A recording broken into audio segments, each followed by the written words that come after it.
Hi, my name is Leslie Stevenson, and I live in the city of Norwood, Ohio. I live in West Norwood, which is actually on the south quadrant of the city, and have lived here a little over 5 years. The first time I moved to Norwood was actually to attend graduate school at Xavier.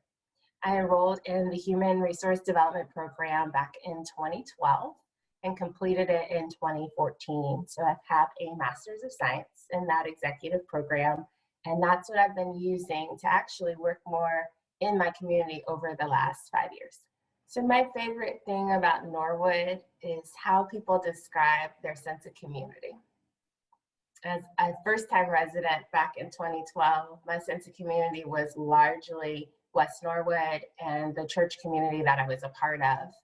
And the longer I've stayed, I realized almost every Norwood resident has a sense of community they relate to. And as I've gotten more involved in the city, across the city, especially through my role on Norwood City Council, I've learned that all of these communities care about their neighbors. All of these little communities really care about the next generation, the quality of housing. Everybody cares. So it's about community in Norwood. That's what I like most about it. ASAP Norwood is a community organization, community coalition.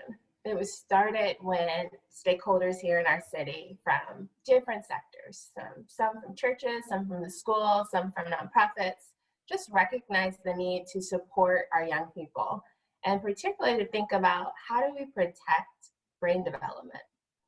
When we think about young people in Norwood, we've always had in the history of the city a strong attention to the school district and to what happens in the youth population. And so the coalition really started from a place of saying, how do we support youth in our community?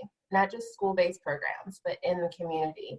And over the last 8 years, ASAP Norwood has written grants, received grants that allow us to work in some very specific ways for the purpose of changing our local culture. Young people were saying, hey, we think we and our peers are using because we don't have anything else to do.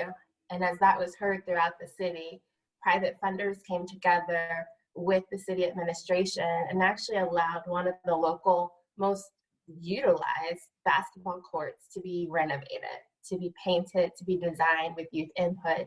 And so now there's a space that youth can point to and recognize not only does their voice matter, but the city is concerned and wants to respond to the local conditions. So when I think about my time in the Xavier community, I have to go back to probably around 2008 when I first worked for the university in student life and leadership.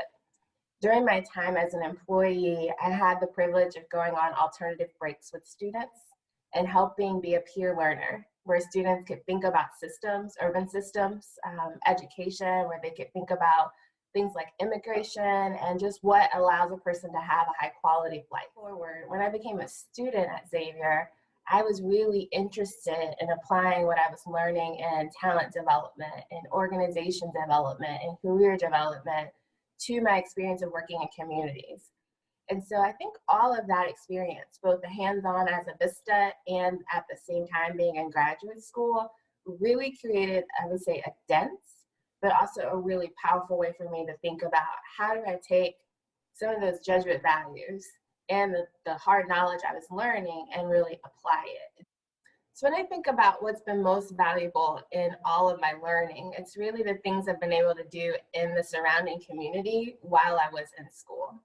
Even going back to my undergraduate days, I was able to be involved in the city that surrounded my campus. And that made a difference. When you're studying mass communication and you're able to write for the local paper, it strengthens not only your confidence, but it adds credibility to your network, to your school. So I definitely think getting involved at whatever level of education you're in makes a difference. I think at the graduate level, it makes sense to start looking for ways to serve on boards, ways to join associations that support your field of study. And volunteering, not just in direct service ways, but in ways that allow you to practice the skills you're learning in the classroom. And I think even when it comes to finishing school and becoming alums, really volunteering is the way to clarify, what do you want to do?